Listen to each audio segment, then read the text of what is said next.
BEWAC y el Centro de Investigaciones Interdisciplinarias presentan Tiempo y Memoria con Cecilia Figueroa. Comenzamos. Buenas tardes, bienvenidos a una emisión más de Tiempo y Memoria.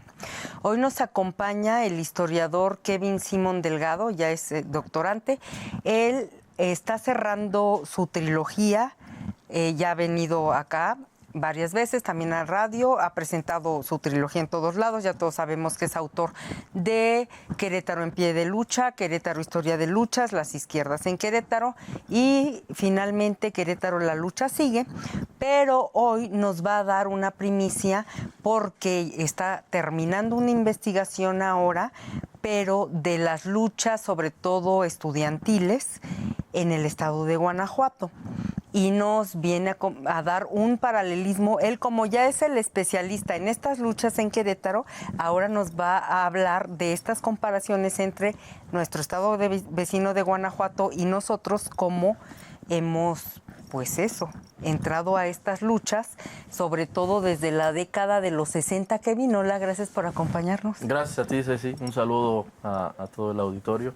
Así es, hemos estado ya trabajando unos años en la tesis del doctorado y en efecto, en términos generales, mi idea era hacer una investigación paralela, ¿no? Si se quiere, un eco de esta investigación sobre las izquierdas y las luchas sociales en el estado de Querétaro, pero ahora trasladarla al estado de Guanajuato. Consideré que había similitudes, ¿no? Y bueno, que había también un vacío historiográfico sobre esta temática. Ambas entidades comparten esta fama de ser sociedades muy conservadoras, muy de derecha. Y pues bueno, en esa aprovechando, digamos, ese silencio, si se quiere, ¿no?, sobre esta temática, me parecía relevante pues expandir la investigación hacia esta región que llamamos como el Bajío y observar esa otra cara social y política de estas sociedades. Y pues resulta que hay muchas más historias de izquierdas y movilizaciones de las cuales se nos ha hecho creer, vamos a ponerlo en estos términos, ¿no? Y pues nada, hay toda una historia ahí. Y en particular la tesis de doctorado está enfocada, sí hago esa panorámica de las izquierdas a nivel general, pero está enfocada en las movilizaciones, le llamo yo estudiantiles, normalistas, universitarias, ¿no?, como para meterle un poco, porque también hay luchas sindicales, ¿no?, y que bueno, ellos ya no son propiamente estudiantiles. Y las dos instituciones que se llevan mi atención, no porque sean las únicas, pero son, digo yo, las más relevantes en la materia, ¿no?, en el estado de Guanajuato, pues es la Universidad de Guanajuato y la Escuela en Roque, que está en Celaya, que pasó por distintas etapas. Entre ellas pues fue normal rural, pero reitero, ha tenido ahí varias transformaciones con las que se sostiene todavía hasta la fecha. Entonces eso en términos como muy generales. Fíjate, dijiste algo súper importante, que si uno no hace historia muy particularizada, de ya sea regional o de los estados, en la historia así como en grandota, como en bloque, se cometen abusos como decir, el Bajío es ¿no? Sí, derechoso, conformista, y entonces tú, por favor, quiero que nos hables de estas diferencias. Ok, el Bajío es, no, dinos cómo las particularidades en este sentido de las luchas estudiantiles, cómo se particulariza el caso de Guanajuato en relación con Querétaro. Sí, es todo un asunto esto de lo particular y lo general, porque ninguna lucha estudiantil en el siglo XX, ¿no?, y estoy generalizando, la generalización es una abstracción que por supuesto deja de lado muchas particularidades, pero normalmente comenzamos por las generalizaciones. Pero vaya, ninguna lucha estudiantil en el siglo XX nació de la nada, ¿no? Hay todo un contexto global, o si se quiere, para traerlo más acá, latinoamericano, nacional, etcétera. A lo que voy es que pues no nacen solas, ¿no? Y no están separadas de los acontecimientos que las rodean, ¿no?, y de los procesos de lucha en las que se suman o se ven acompañadas. De las ideologías en boga. Es correcto. Para un mundo mejor. Así es. Entonces, no podemos separar a las luchas estudiantiles del contexto por ejemplo, del largo proceso de la Revolución Mexicana, que es donde vemos unas primeras muy pequeñas, si se quiere, movilizaciones estudiantiles, sobre todo en la naciente Universidad Nacional Autónoma de México. Son ahí como que las que tenemos un primer registro, ¿no? Hay, por supuesto, antecedentes, pero no hace falta ahorita entrar en mayores detalles. Están la implicación de la lucha estudiantil en Argentina, que son los primeros que en el continente abogan por la autonomía de las universidades. Esto tiene una repercusión en todos lados, ¿no? Y si lo traemos más ya en la segunda posguerra, ya entrando en la Guerra Fría, pues vemos que hay una movilización estudiantil o donde el estudiante, la estudiante, o a veces simplemente el joven o la joven, ¿no? Que se empieza a separar supuestamente a nivel generacional la sociedad, pues empieza a tener un protagonismo del cual supuestamente no había tenido antes. Hay todo un debate sobre qué está pasando a nivel del cambio generacional, ¿no? Con los jóvenes, están descarriados, ¿qué les pasa? Es todo un debate público a finales de los 50 y a lo largo de los 60 y 70 sobre el por qué el joven estudiante se está movilizando, pero esto ocurre a nivel global, ¿no? Entonces las movilizaciones que se dan tanto en Querétaro como en Guanajuato no son ajenas a ese contexto global. Oye, pero no obstante aquí, a ver, te quiero preguntar esto. Si eso me queda claro, pero tú que eres el especialista, cuéntanos.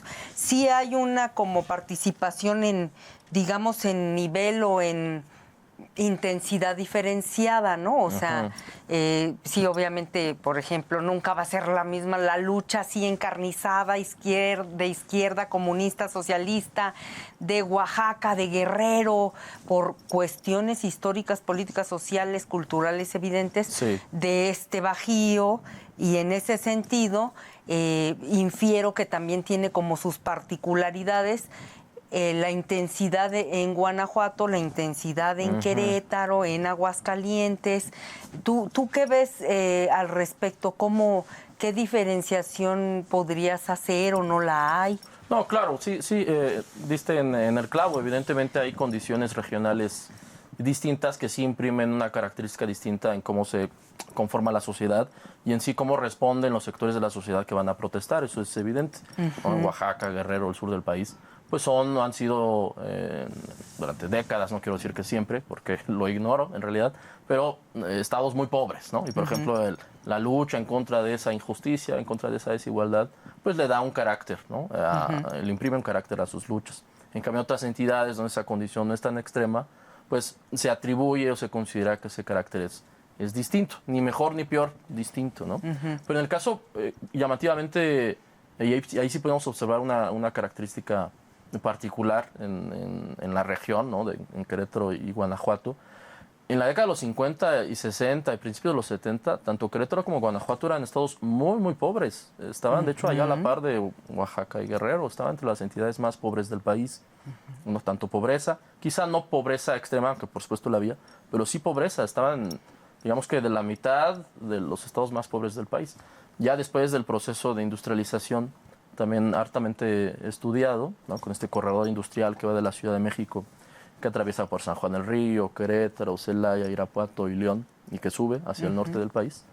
Ya después de unos años, ya para los 80, 90, pues vemos que Querétaro y Guanajuato ascienden, ¿no? En su Producto Interno Bruto, y bueno, ya ahora están, digamos que en la mitad de las entidades que tienen pues una posición económica un poco más holgada, ¿no? Por supuesto, nadie la ha resuelto ahí la pobreza, ni mucho menos. Sigue habiendo focos de pobreza y pobreza extrema. Llamativamente, en Guanajuato es León, ¿no? Por ejemplo, ¿no? La ciudad más industrializada, es una ciudad con muchísima desigualdad, con muchísima pobreza extrema.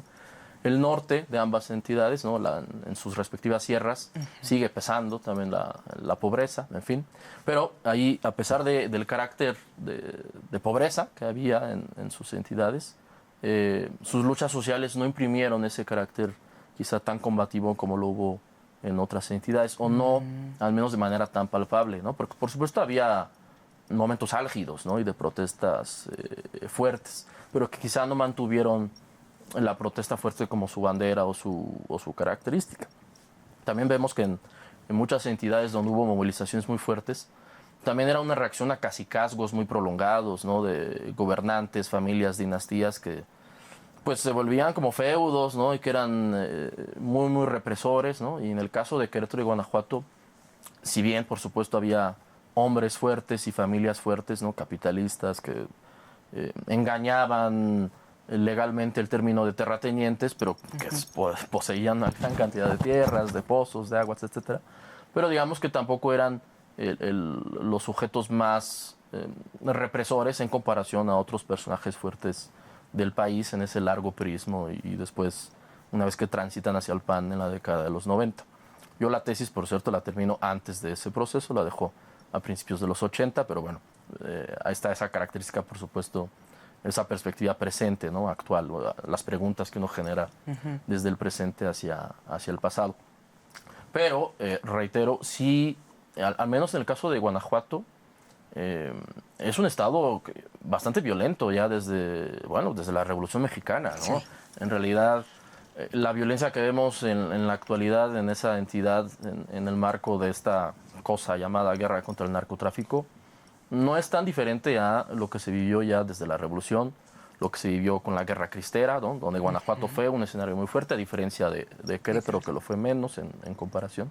Y vemos realmente una zona rural, que era la mayoría del país todavía para los 70s, pero aterrizado en Guanajuato, es un campo muy, muy violento, donde la sangre se derramaba por cualquier cosa. Eso es algo muy llamativo, y también en comparación con Querétaro, en Querétaro no había, digamos, esos grandes niveles o estallidos violentos, que termina más o menos en Querétaro, el campo se apacigua en los 40s, más o menos. Estaba en los 30s, era todavía agresivo. Estaba muy, sí. Guardias blancas contra agraristas. Así pero es. Fíjate, en el caso de Guanajuato, ahorita que dices eso, sí. Por ejemplo, la masacre esta de los sinarquistas en un mitin que fue nota nacional y que quedó ya registrado en los anales de la historia, tienes razón, súper violento, ¿verdad? Así es. Y oye, y tú me hablabas de algo que también no es conocido hasta donde yo sé. ¿Qué pasa en el cubilete con este? Digo, ya di un salto como... No, está bien. Pero bueno, si quieres ahorita regresamos al otro. ¿Qué pasa ahí? Cuéntanos eso, porque dices que son grupos de derecha y entonces, ¡pum!, van al cubilete a ver al Cristo Rey del cubilete y hay una diferencia y adiós, nos matamos. Es correcto, sí, en el estado de Guanajuato, ahí de manera más marcada, el surgimiento de organizaciones de derecha, de ultraderecha, que son diversas, amplias, ¿no? Vistas desde afuera, las vemos a todas iguales, pero en realidad tienen marcadas diferencias entre ellas. Se llevan algunas de ellas bastante mal entre sí. A diferencia de Querétaro, donde sí hubo, digamos, presencia de organizaciones de este tipo, pero eran considerablemente menos fuertes que la fortaleza que llegaron a tener en el estado de Guanajuato, en particular en torno al municipio de León. León sí me parece que es la capital de la ultraderecha, ¿no? Sí. Más que Guanajuato, por ejemplo, ¿no? Que serán quizá muy de golpe de pecho, pero donde realmente su accionar tampoco fue tan vibrante como quizás se pudiera suponer, ¿no? O de otros puntos. Y entonces, en este caso concreto que señalas, es el episodio en el que se dan a conocer, vamos a decirlo así, no porque lo buscaran, pero se van a conocer públicamente, pues el accionar de varias acciones de ultraderecha que estaban acompañando en efecto esta ceremonia religiosa, pero que a la vez era política, de esta peregrinación a el Cerro del Cubilete, que está en el municipio de Silao, muy cerca de Guanajuato, la capital. Que por cierto, el Cerro del Cubilete pues se construye de manera muy a contracorriente, ¿no? En el marco de la Guerra Cristera. Tiene un simbolismo fortísimo, ¿verdad? Estamos aquí presentes los cristeros y no Cuéntanos nos van a eso, a ver, porque eso tampoco no todo el mundo sabe, que el cubilete es una huella y una impronta de aquí estamos, ¿eh? Sí, es de... Habremos perdido la guerra en este primer momento, pero la lucha sigue, vamos a ponerlo así, ¿no? Pero... Oye, supongo que pensaron, habremos perdido la guerra de las armas, pero no la batalla cultural. Sí. Aquí estamos. Sí. Inicia toda una batalla por colocarse en la cima de los cerros en Guanajuato. Por ejemplo, ahí se observa bastante claramente en la cañada de Guanajuato, pues todos los cerros tienen en su parte alta cruces, ¿no? Y la mayoría se construyen en la década de los 30, como para decir, esto es tierra de Cristo Rey, ¿no? En contraparte, el gobierno, ¿no? Con Cárdenas y más allá de él incluso, pues le responden quitando varias de esas cruces y en una de esas ponen al Pípila. Esa es una respuesta, ¿no? Dicho sea de paso, el escultor del Pípila era un militante del Partido Comunista Mexicano y el obrero que se usó como modelo era también un minero comunista, ¿no? Entonces era una lucha ahí por la batalla cultural, ¿no? Por la imaginería se llama, por los símbolos, exacto, ¿no? exacto, Sí. ¿no? Entonces, porque ahí los mineros, los ferrocarrileros, pues tendían más hacia posiciones anarcosindicalistas, comunistas y prorrevolucionarias, sea lo que se quiera entender por eso. Y sí estaban enfrentados, ¿no? Pues a la parte más mojigata, ¿no? Rancia. Conservadora, rancia de la Iglesia Católica, de los hacendados, de los capitalistas estadounidenses que solo venían a explotar las minas y llevarse todo el dinero para allá, en fin, ¿no? Contra todo lo que se conoce como la derecha. Entonces, en ese marco, la Iglesia Católica y también, bueno, el gobierno, por supuesto, mexicano accede como para ir haciendo las paces a que se construya el Cerro de Cubilete, que eran tierras privadas, ¿no? También, o sea, no es que el gobierno la haya permitido construir en tierra de nadie o en tierra federal, eran propiedad privada. 30 dices, ya estamos como en el modus vivendi, como ya en este acuerdo cristero, iglesia, cúpula de la iglesia, gobierno de ya, bueno, vamos a hacer las paces, Sí, así es, ahí está ese acuerdo. Y entonces, ahí cuéntanos que... En los 70s ya venían estas organizaciones existiendo desde entonces, ¿no? Son post-cristeras o respuesta a. Muchas de ellas que están accionando en la clandestinidad o su núcleo, digamos, organizacional es secreto, ¿no? Pero para participar de manera pública, pues construyen membretes, ¿no? Asociaciones, distintos tipos de organizaciones que tienen otro nombre, ¿no? Para hacer acciones públicas, ¿no? Y en ese caso es cuando se da a conocer el famoso MURO, ¿no? El Movimiento Universitario de Renovadora Orientación, el cual ya venía accionando ya con ese nombre desde los 60 en Puebla, en la Ciudad de México, incluso desde finales de los 50 tal vez. Pero realmente no se sabía mucho sobre ellos. Y tienen un enfrentamiento, si no recuerdo mal, con los Tecos, que es la organización de la Universidad Autónoma de Guadalajara, que es una universidad de ultraderecha, son fascistas, pues.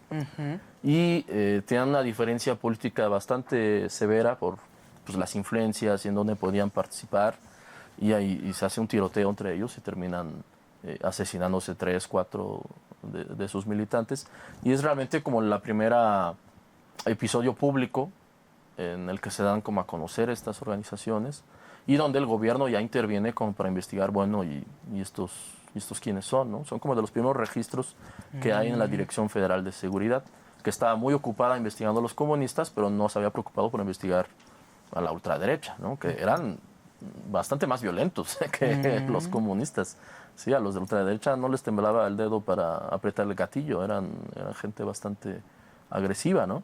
Quizá no eran fuertes en número, porque hasta eso la ultraderecha en México nunca ha tenido, pues vaya, cuantitativamente hablando, muchísima popularidad, por eso sus organizaciones membretes y públicas pues tendían a moderar el discurso, ¿no? Y más bien ya cuando venían a alguien más comprometido, pues ya lo invitaban en secreto pues a participar, ¿no? Ahí con el famoso Yunque, ¿no? Que era la que dirigía públicamente a El Muro. Entonces, bueno, está ese famoso episodio. Y ciertamente en el caso de Guanajuato es bien interesante ver cómo van conviviendo, por ponerlo así muy civilizadamente, organizaciones de izquierda, las organizaciones de ultraderecha y también la multiplicidad de organizaciones también muy heterogéneas en torno al partido hegemónico, ¿no? Que era el PRI, que eran realmente los que tenían el control de todo esto, ¿no? Tanto en la Universidad de Guanajuato, que eran la mayoría, porque ni izquierdas ni derechas tuvieron nunca un peso mayoritario en la Universidad de Guanajuato, y pues los normalistas, también por llamarles genéricamente de Roque, con quienes tenían que lidiar era con el PRI, ¿no? Los verdaderamente comunistas eran los de los de la rural, ¿no? Sí, de Roque. los normalistas de Roque, ¿verdad? ellos eran abiertamente socialistas, comunistas, marxistas, ellos sí. Y en la universidad un poco más hacia el centro, infiero. Sí, más, digamos, un liberalismo así como abierto, ¿no? Como pragmático, ¿no? Sí, como se acomodaban según la corriente ahí. Pero vaya, llegó a haber militantes y gente comprometida de izquierda, también como la llegó a haber de derechas, ultraderechas, ¿no? En coyunturas muy importantes como por ejemplo el 68, que es un momento que se lleva usualmente los reflectores, los de la Normal Rural de Roque sí se comprometen en la medida de lo posible con el movimiento estudiantil del 68, incluso se adhieren al Consejo Nacional de Huelga, se van a paro, ¿no? Tienen acciones ahí de solidaridad antes, durante y después de la coyuntura de julio-diciembre del 68. No obstante, en la Universidad de Guanajuato, ahí más bien fue todo lo contrario. Los estudiantes anticomunistas fueron los que realmente se activan en respuesta a lo que ellos perciben como una amenaza comunista que representaban los estudiantes de la Ciudad de México, ¿no? De la UNAM y del Poli, y organizan una serie de mítines y brigadeo en contra del movimiento estudiantil. Pero, o sea, lo que nos estás diciendo es un respaldo explícito al gobierno. Sí, una cosa ¿De muy Díaz extraña. Ordaz? Es correcto, ahí la derecha y la ultraderecha hacen las paces con el PRI, al cual venían calificados de ser comunistas, también en su retórica súper extraña. Como que hacen las paces con el PRI, hacen acciones en conjunto para enfrentar la amenaza comunista. Y una de esas grandes acciones que hacen es un mitin en septiembre de 1968 en la ciudad de León, donde acuden 20, 30 mil personas a, pues, supuestamente hacerle frente, ¿no? a esta amenaza y a gritar vivas a México, ¿no? Como en esta retórica hipernacionalista guadalupana anticomunista, ¿no? Una mezcla ahí bastante singular.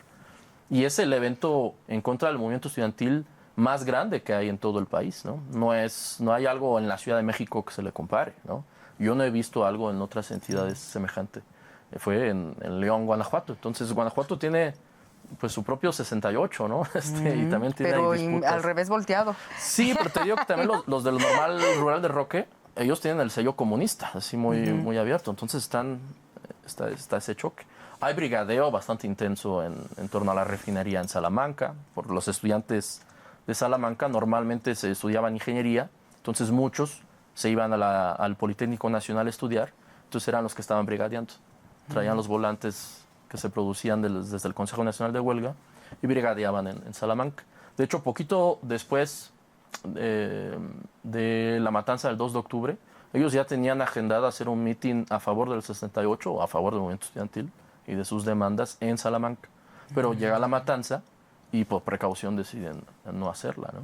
Entonces hay una gran y muy interesante y heterogénea cantidad de respuestas ante lo que está aconteciendo. Que también hay que ver al 68 más allá de la Ciudad de México, no es solo la Ciudad de México. Me parece que es un movimiento estudiantil que se construye desde muchos otros frentes, no es nada más la capital del país.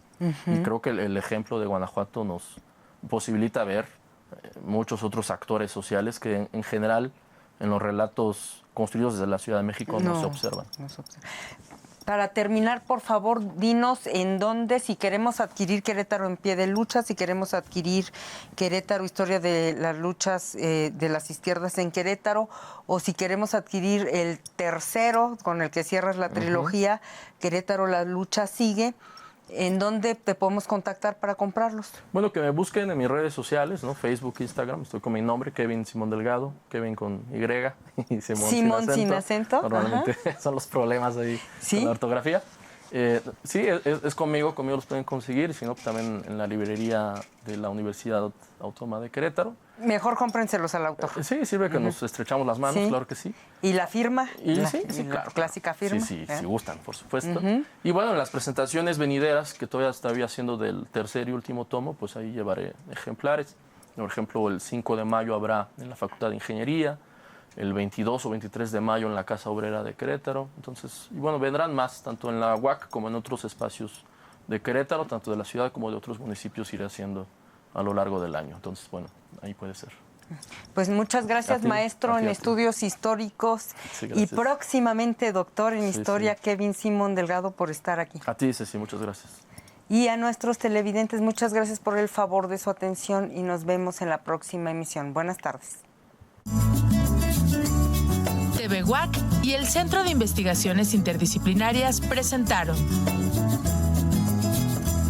Tiempo y Memoria, con Cecilia Figueroa.